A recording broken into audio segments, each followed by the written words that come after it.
Daniel Carter had exactly $11 in his wallet, one daughter waiting for him at her aunt's apartment, and precisely 5 minutes of peace before his double shift began. If you have ever felt like the whole world was resting on your shoulders while nobody around you even noticed you were struggling, stay until the end of this story.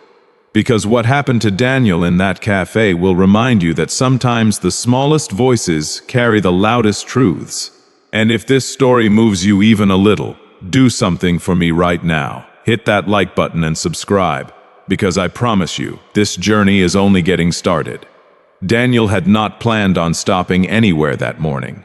He was supposed to go straight from the overnight security shift at the warehouse to the hospital, where his 7-year-old daughter, Lily, was scheduled for a follow-up scan on her heart.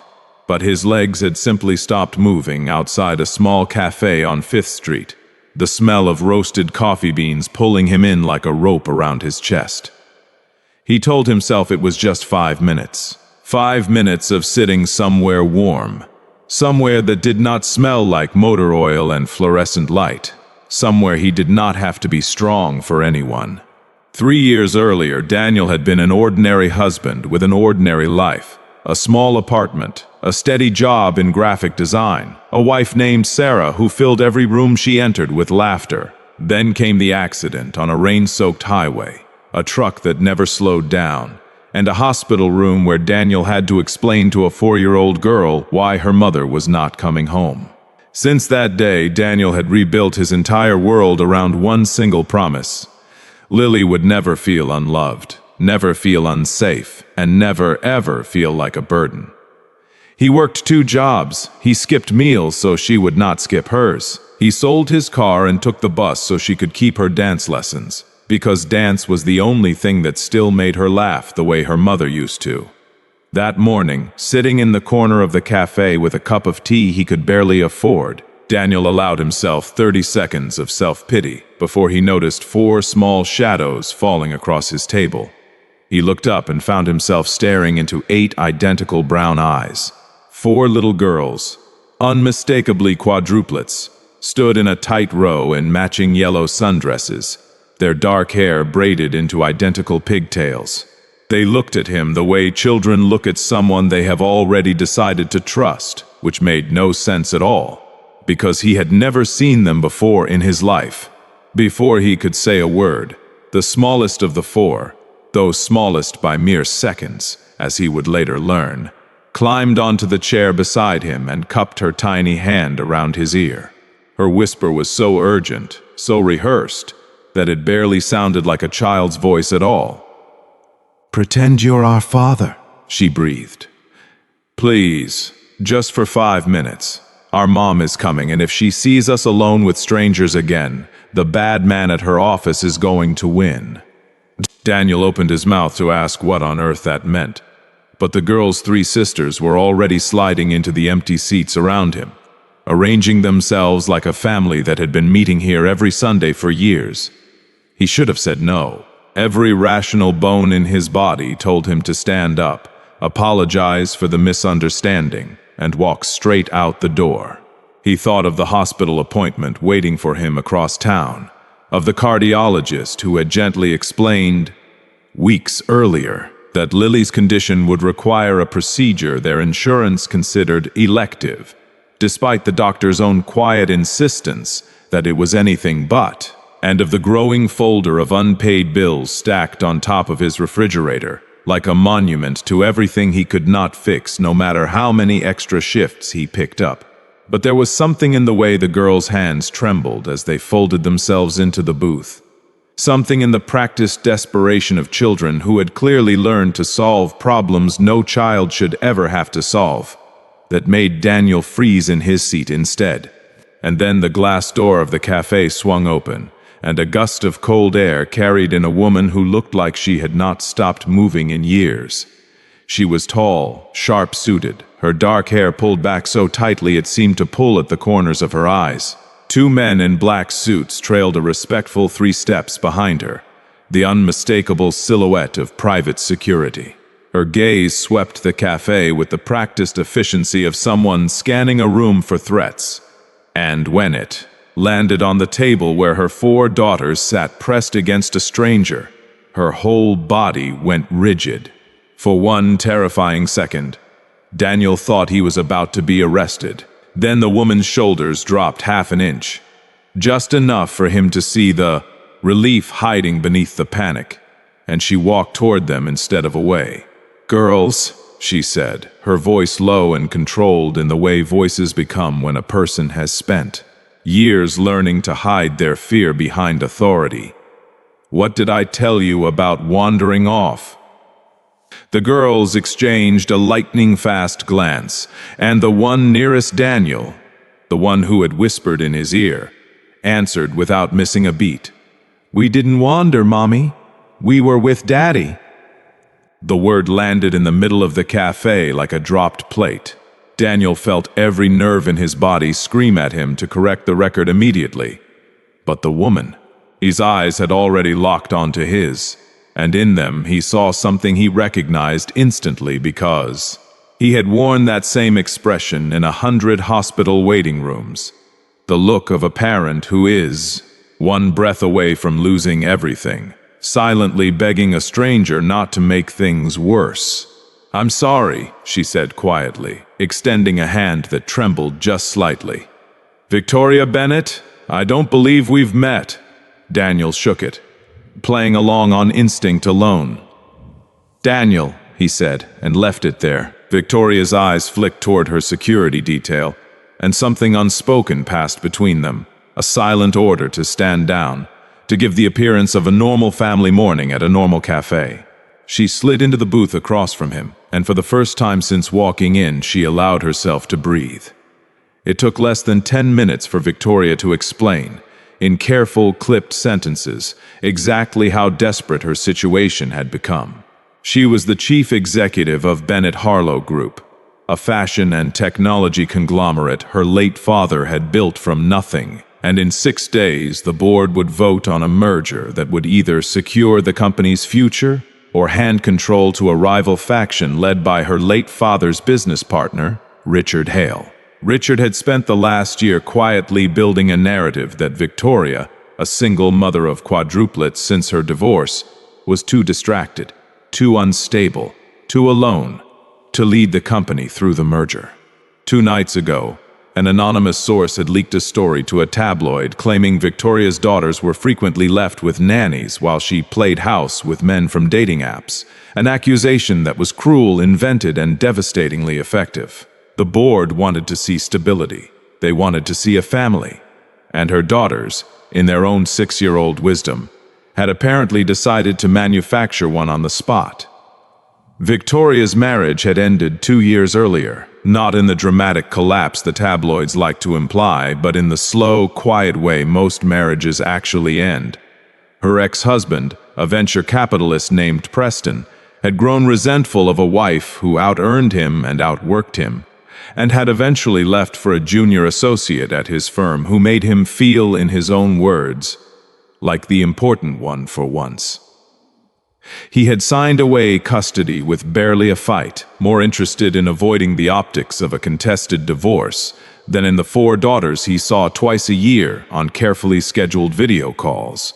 Victoria had built her entire adult identity around never needing anyone's help, a lesson she had learned from her father, who used to say that Bennett Harlow Group would only survive as long as the person running it refused to show weakness. She had internalized that lesson so completely that by the time Richard Hale began circling the company like a shark scenting blood in the water, Victoria did not even know how to ask for help, only how to project the appearance of never needing it, which was precisely why 4 small girls whispering a plan to a stranger in a cafe had accomplished in 30 seconds what Victoria's entire public relations team had failed to manage in a month. Daniel should have walked away right there. He had his own crisis waiting for him at the hospital, his own daughter counting the minutes until her scan. But when Victoria mentioned, almost as an afterthought, that she would gladly compensate anyone willing to help her navigate the next 6 days of public appearances, Daniel thought of Lily's growing pile of medical bills, the specialists the insurance would not cover, the surgery that loomed on the horizon like a debt he had no idea how to pay. He thought about pride and how little of it mattered when your child's heart was on the line. And so, against every instinct screaming inside him, Daniel Carter said yes. The arrangement was simple on paper. Daniel would appear at a handful of curated events over the next week, a charity gala, a company picnic, a photographed brunch, as Victoria's quiet, steady partner, enough to convince the board that her personal life was settled and secure. In exchange, Victoria would cover the full cost of Lily's surgery and set up a trust that would carry her through years of care. It was a transaction, nothing more, both of them told themselves. But transactions rarely stay simple when children are involved, and within 2 days the 4 quadruplets, Ava, Mia, Chloe, and Grace, had already adopted Lily as an honorary fifth sister, dragging her into games of hide-and-seek through Victoria's enormous house, while the adults sat stiffly in the kitchen pretending not to listen to the laughter down the hall. Lily, who had not laughed that freely since before her mother died, came home each evening buzzing with stories about her new sisters, and Daniel found himself watching his daughter's face light up in a way he had almost forgotten was possible. Over those first few days, he slowly learned to tell the quadruplets apart, though he suspected the girls found his confusion endlessly entertaining. Ava was the planner, the one who had orchestrated the entire cafe whisper in the first place, always 3 steps ahead and fiercely protective of her sisters. Mia was the quiet one, the observer, who watched Daniel with careful, searching eyes for 2 full days before finally deciding he was safe and climbing uninvited into his lap during a movie night. Chloe never stopped talking, narrating her own life like a nature documentary. And within an hour of meeting Lily, she had declared them basically twins separated by 1 year. Grace, the smallest by 90 seconds, cried the easiest and laughed the hardest, and it was Grace who first called Daniel Daddy without prompting, a slip that made the whole kitchen go silent before Victoria quietly changed the subject. Daniel noticed that every one of the girls, in her own way, was testing him, waiting to see whether this stranger would grow tired of them the way one nanny after another seemed to. And every evening he stayed. Every bedtime story he read in a ridiculous voice chipped away a little more at their guarded hearts. Rachel, Daniel's sister-in-law and the only family he had left since Sarah's death, was far less easily won over. She had been the one keeping Lily on the nights Daniel worked the warehouse floor, and when he showed up at her apartment explaining that he had agreed to pose as a stranger's boyfriend for money, she nearly dropped the coffee pot in her hand. "You don't know this woman," Rachel said, arms crossed, voice sharp with the particular fear of someone who had already buried one sibling and refused to watch the other get used. "You're going to end up on the front page of some tabloid, and Lily is going to end up hurt again." Daniel did not have a clean answer for her. All he could say was that he had looked into 4 little girls' eyes and recognized something of his own daughter's fear staring back at him, and that some decisions were not really decisions at all, just instincts too strong to argue with.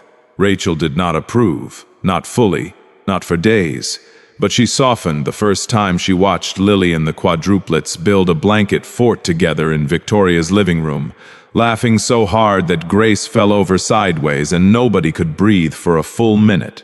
"Fine," Rachel muttered, watching from the doorway, "but if that woman breaks either of your hearts, I am billing her company for it." Victoria, for her part, began to notice something she had not expected from a man she was paying to play a role. Daniel never once looked at her the way the men at galas usually did, evaluating her net worth behind polite smiles. He looked at her the way he looked at his own daughter, like someone worth protecting, not something worth acquiring. It unsettled her more than she wanted to admit.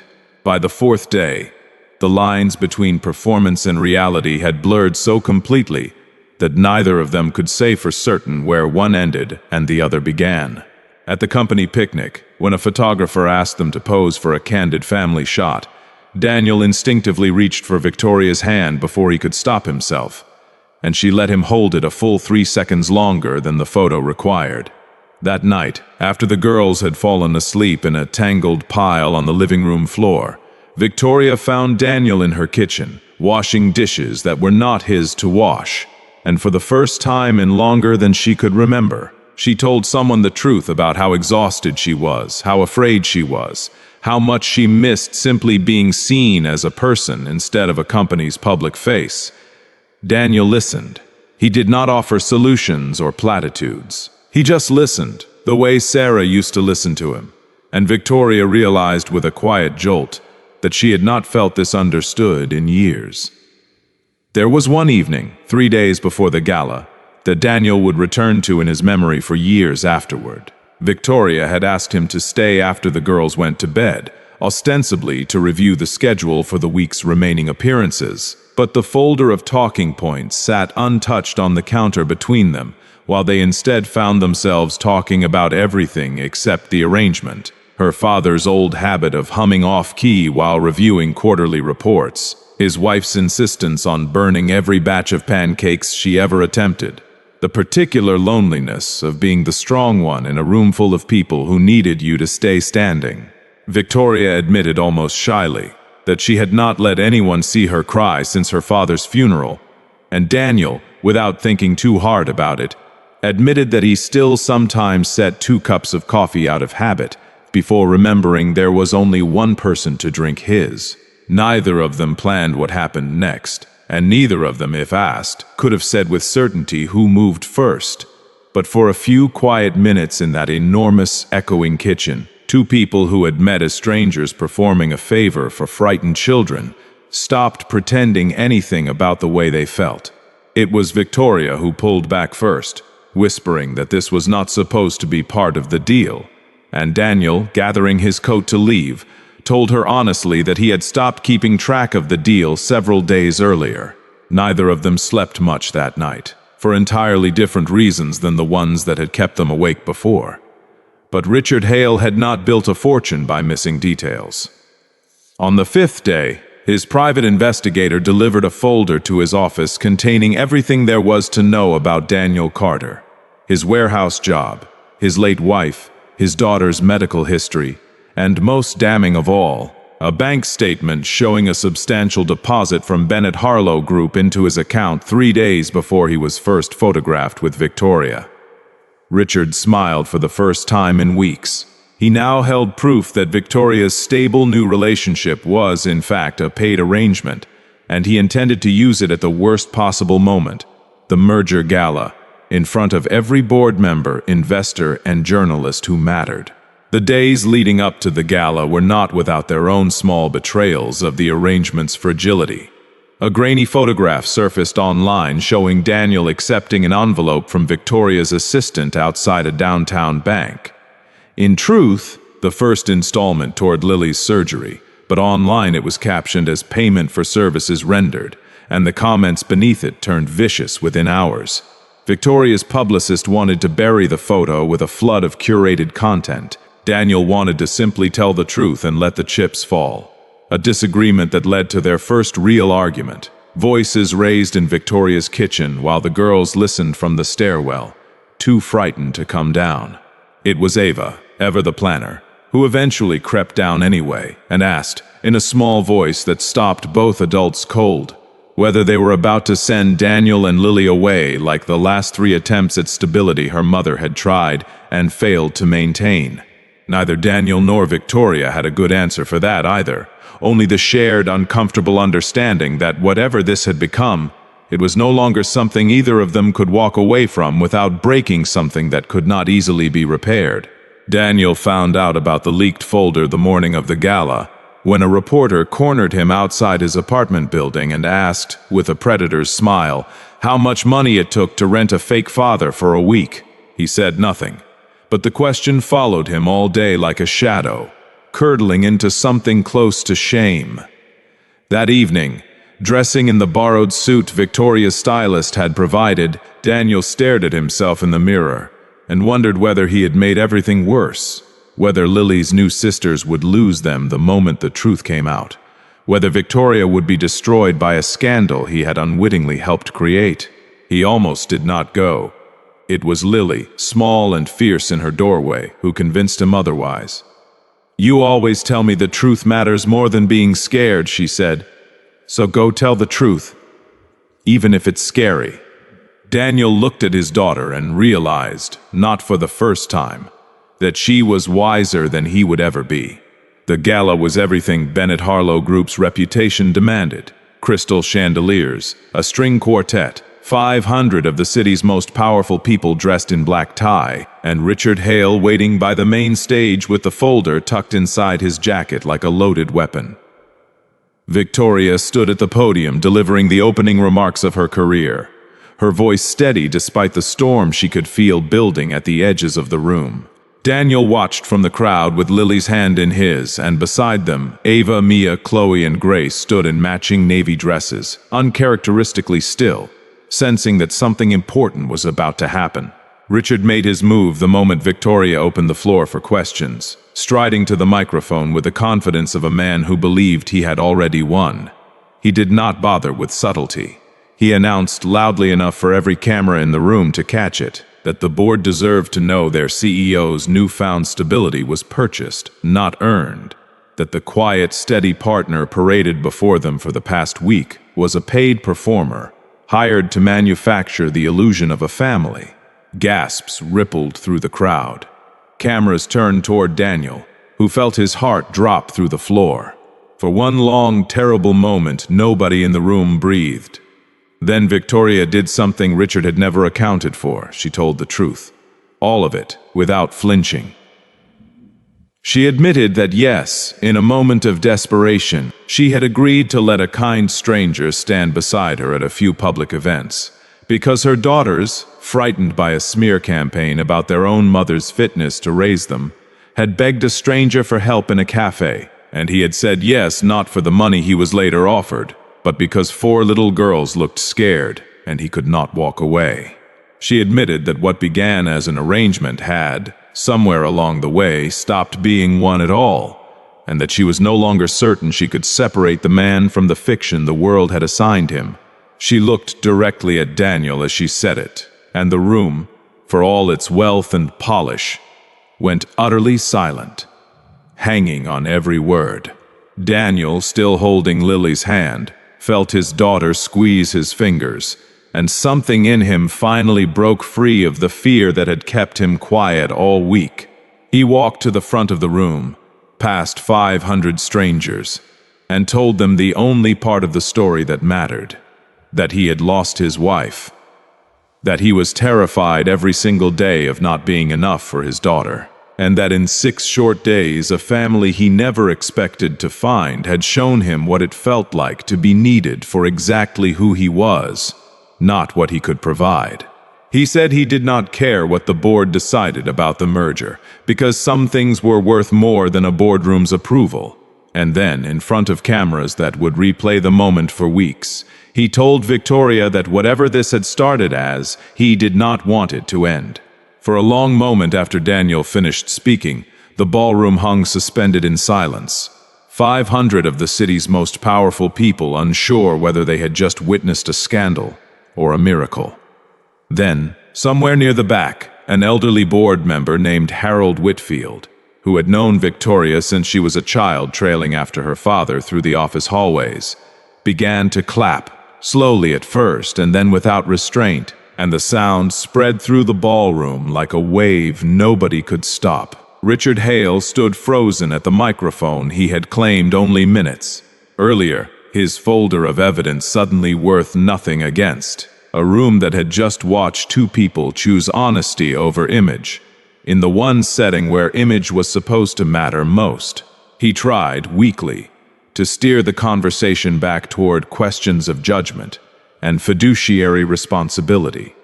But his voice was swallowed by the applause and by the visible fury on the faces of board. Members who had spent a year listening to him whisper doubts about a woman who had just proven, in the most public way imaginable, exactly the kind of steady character they wanted leading the company. Richard Hale's folder full of bank statements meant nothing against a room full of witnesses to something real.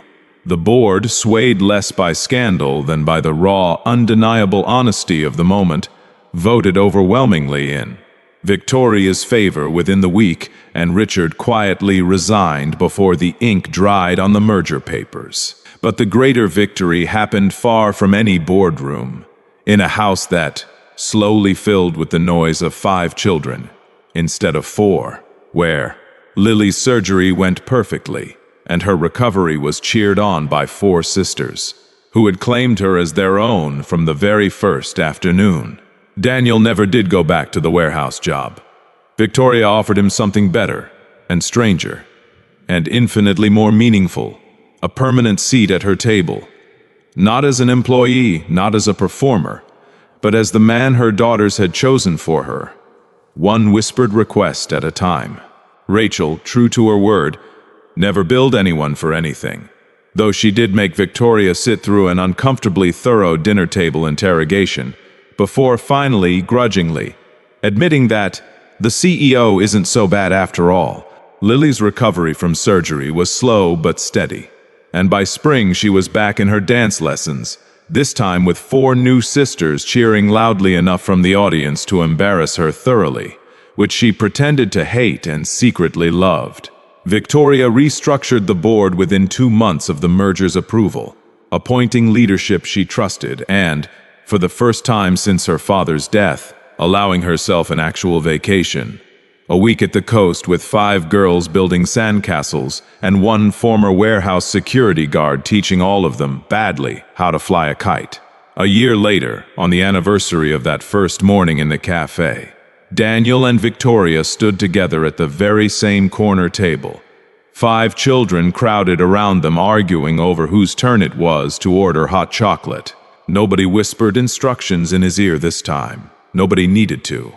He was, at last, exactly what he had once only pretended to be, not by paperwork, not by performance, but by every ordinary, exhausting, beautiful day since. Grace, older now and a little less prone to tears, liked to tell anyone who would listen that she had picked her own father, as if it were the most obvious thing in the world, and in a way she had. Ava kept a small, worn photograph from that first cafe morning tucked into her nightstand drawer. The one piece of evidence that the plan she had dreamed up in a moment of pure desperation had actually worked. And if there is one thing this story should leave you with, it is this. Sometimes the family you were always meant to have does not arrive the way you expect. Sometimes it walks up to your table in matching yellow dresses and asks you, in the smallest voice imaginable, to simply say yes.